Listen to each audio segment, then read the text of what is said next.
Center for Critical Peace Studies is a transdisciplinary research and advocacy forum for the scholars from around the world and especially from the Global South.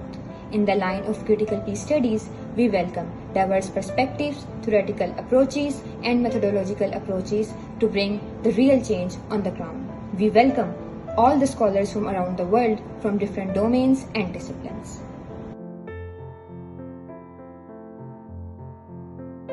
The focus areas of the center include higher education in Global South and Muslim world, countering and preventing violent extremism, epistemic injustice, epistemic violence, critical peace studies, human connectivity and social cohesion, and much more.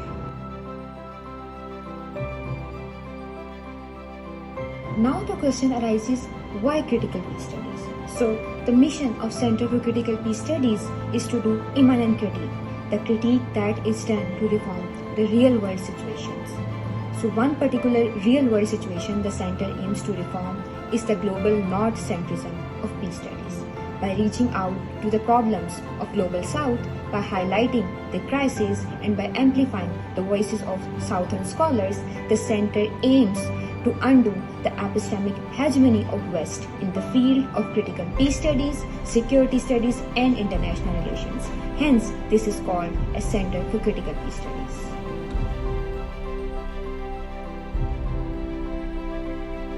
The Pluriversity Lahore. The Pluriversity Lahore is the expansion of the existing vision of Center for Critical Peace Studies and the Society of Critical Peace Studies. It is basically a hybrid learning space and a decolonial intervention in the field of critical peace studies, with the aim of focusing on peace studies for building a better, peaceful future.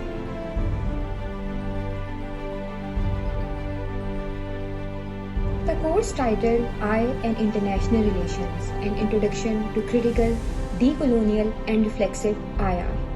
This is basically a self-paced course in which the recorded lectures will be delivered by social media platforms including YouTube and Facebook. You will be receiving the reading and other helping material via emails. The sessions will be hybrid and offline, and tentatively we are planning to have 3 sessions per month.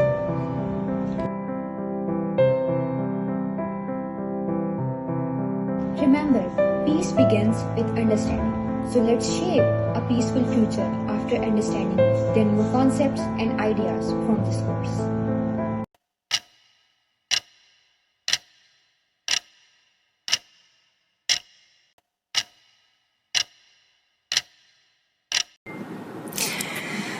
Assalamu alaikum and a very warm welcome to the first session of our course. It is titled I and International Relations, an Introduction to Critical, Decolonial and Reflective IR. The first session will be an open session and we will keep it bilingual. Urdu में भी बात करेंगे और English में भी बात करेंगे और मकसद ये है कि आपको बात समझ आ जाए. हमारी इंटरैक्शन वीडियोस के थ्रू तो पॉसिबल नहीं होगी क्योंकि ये ऑफलाइन सेशंस हैं, बट फॉलो अप हमारी ईमेल के थ्रू जो है वो इंटरैक्शन होगी जैसे आपके साथ हमने एक्सप्लेन किया है. पहले मैं कोर्स का मकसद आज एक्सप्लेन करूंगी और उससे पहले मैं ये बताऊंगी कि ये कोर्स जो है it is not a conventional course, it is an unconventional course. ये आम कोर्सेज से आपको कई चीज़ें इसमें मुख्तलिफ लगेंगी और इसमें we shall try to unlearn a few things that are conventional education system has taught us so far. So हम एक सर्टन तरीके से पढ़ने के आदी होते हैं, कुछ चीज़ें हमें इसमें अनलर्न करनी पड़ेंगी. नंबर 1, इस कोर्स में no one is evaluating you. आपको कोई इवैल्यूएट नहीं कर रहा, वो जजमेंट का जो खौफ है वो इसमें नहीं है. But you are accountable to yourself, you are not accountable to anyone else. No one is comparing you with anyone और your work is not being compared with any other participant. You can learn from each other in your own way. So purpose इसका learning है, इसमें कोई evaluation जो है वो नहीं है. Number 2, we emphasize that no one can teach you. I am just here to facilitate your learning. I cannot make you learn anything. It is you who have to make yourself learn. So you have to take that responsibility in that course. कोई भी आपकी जिम्मेदारी जो है वो खुद आपकी जिम्मेदारी आपने खुद ही उठानी है और आप खुद ही अपनी लर्निंग के जिम्मेदार हैं, कोई और इसका जिम्मेदार नहीं है. So take your responsibility while you're doing this course. Number 3, this is a co-learning space and we hope that we are going to learn from each other mutually. मैं आपको facilitate करूँगी and in the process I really hope कि मैं आप लोगों से और आप लोगों की बातों से और आप लोगों के experiences से बहुत कुछ learn कर सकूँ. Now let's come to the purpose of this course. Why we are doing this course at this time. Let me first again explain that human ideas and theories are always born in a context. Context is a very important word in our line of work. Ideas जो होते हैं वो ख़ास तौर पे वो ideas जो इंसानों के जहन में आते हैं उनका ताल्लुक इंसानों के उस ज़माने से, उस ईरा के मसाइल से बहुत गहरा जुड़ा होता है. और जो भी ऑथर है या राइटर है या थेरिस्ट है उसका जो लाइफ एक्सपीरियंस रहा है उसका भी ताल्लुक आइडियाज़ के साथ बहुत क्लोज होता है. सो जो हम अपनी लाइफ में एक्सपीरियंस करते हैं उसी की बेसिस में हमारे आइडियाज़ बनते हैं, पर्सपेक्टिव्स बिल्ड होते हैं और थेरीज बनती हैं. So the context refers to the circumstances and conditions, the times and the era, the place and the location. All these things are very important in shaping the ideas. So in order to understand the ideas or theories, one has to understand the context in which they are born. It's very important to keep that in mind. And the purpose of any initiative is also born in a context. To understand the Pluriversity initiative, we need to understand the present moment. इस initiative के मकसद को समझने के लिए हमें आजकल के हालात को समझना होगा. So what we have witnessed collectively and constantly in the last 1 year, which is since October 23, 2024, as a peace scholar, I could never imagine all this as a possibility in 2024. एक साल पहले I could never imagine कि ये इस साल में 2024 में ये सब कुछ हो सकता है और हम ऐसा सब कुछ देखेंगे. The scale of destruction, the disregard for human life and values in Gaza is unbelievable. The inability of international order to do anything to stop this is an eye-opening even for critical scholars. And so much has changed in just 1 year. The continuing genocide, now expanding to Lebanon, the global student intifada and the global protests for Palestine mark an unsettling, transformative, paradigm-shifting moment in history. This is not an ordinary moment. As we witness the collapse of the rules-based international order which has been in place since 1945. So दूसरी जंग अजीम के बाद जो international order वजूद में आया था आज हमें कहीं दिखाई नहीं दे रहा. My work on critical peace studies used to appeal to this rules-based international order, the order that pretended to care about the equality of human rights and human life. That framework or pretension within which I worked and argued for decolonizing peace studies has been dismantled since October 7, 2023. The world, as I saw it, has changed. In 2024, if I argue for human rights or human life or decolonizing, I do not know who am I talking to. There is no credible system in front of me. I confront big questions this year, and big questions indicate a big transformative moment. How do I conceive peace research within epistemic hegemonies that sustain genocide and erasure by discrediting the voices of the oppressed and denying their lived experiences? Most importantly, what is credible knowledge in 2024? Or whose knowledge is credible in 2024? So who do I talk to or make an appeal to for peace and dignity of human life? I argue that this year, the site of credible knowledge has shifted. Credible knowledge no longer resides inside elite universities or high-ranking journals or the mainstream media. A cursory examination of the social media discourses among communities who are protesting genocide indicate a widespread mistrust on governments and their representatives, mainstream media and their narratives, tech giants and big brands, all complicit in genocide. All of them have lost credibility. When I make an appeal for peaceful and just futures this year, my audiences have to be people with credibility and integrity. They are the young people disrupting normalcy in universities around the world. The students camping on ground, facing police raids as they shout Free Palestine. People marching on streets or camping on social media.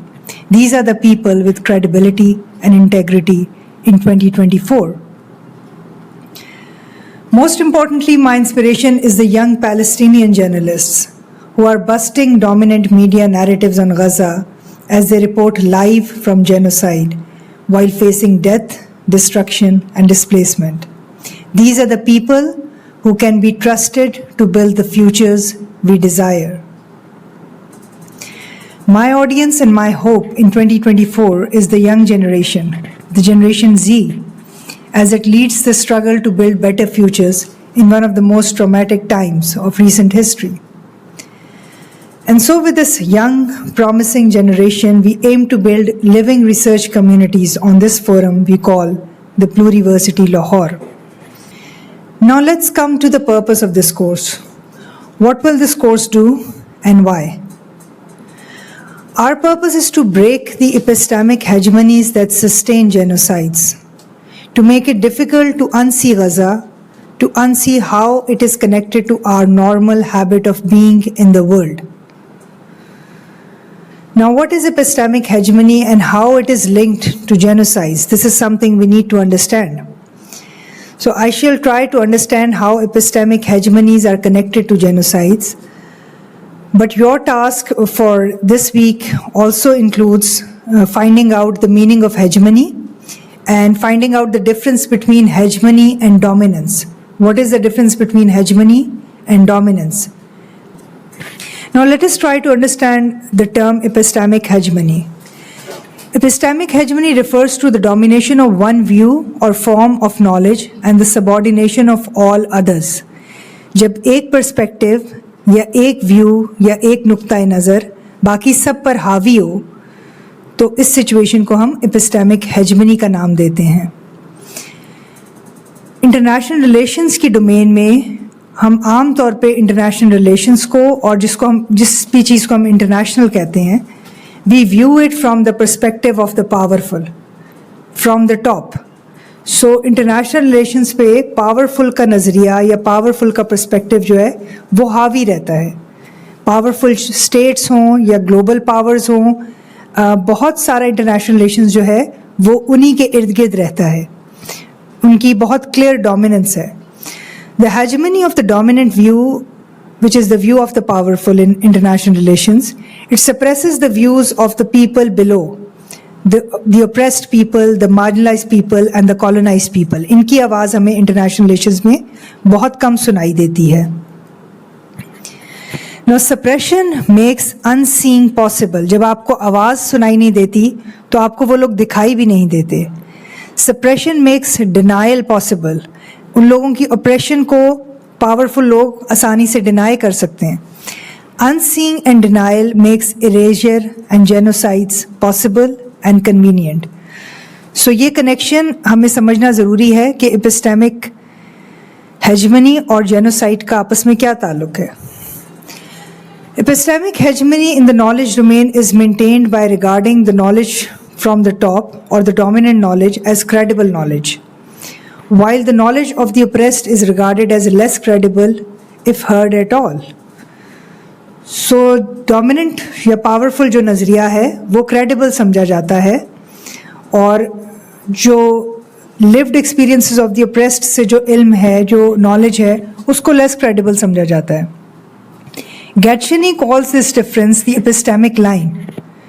और epistemic line को वो कहता है, it is a central problem of the current century, the 21st century. Just like the color line was a central problem of the 20th century, जिस तरह Du Bois ने indicate किया था.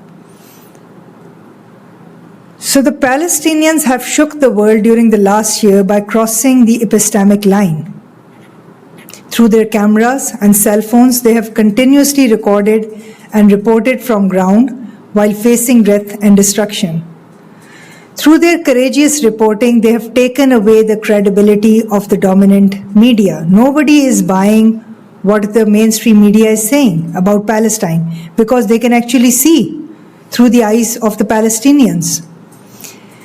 So it is time to step ahead and claim the knowledge domain and build credible knowledge from our own location, through our own experiences and on our own terms.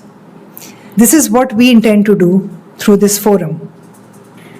In some ways, we are an extension of the reflectivist and critical tradition of international relations, which we call the fourth debate of international relations theory.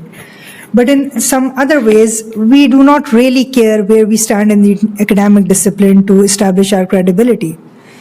We think there are bigger problems to deal with, to address urgently, and where we stand in the academic domain is not really the concern which deserves that much attention at this moment.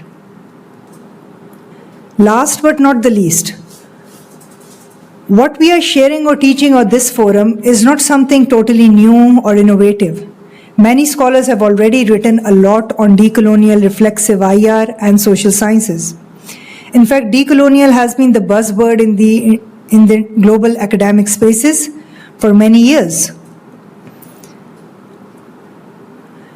But despite all of this, the problem is that the discourses in the public space, outside the academic world, in the policy circles, in the think tanks, in the governments, in the media, they are rarely critically informed. The critical reflexive perspectives remain on the margins because they remain confined to the academic spaces and journals. We intend to make public opinions critically informed and holistically informed. We are bringing the critical to the mainstream.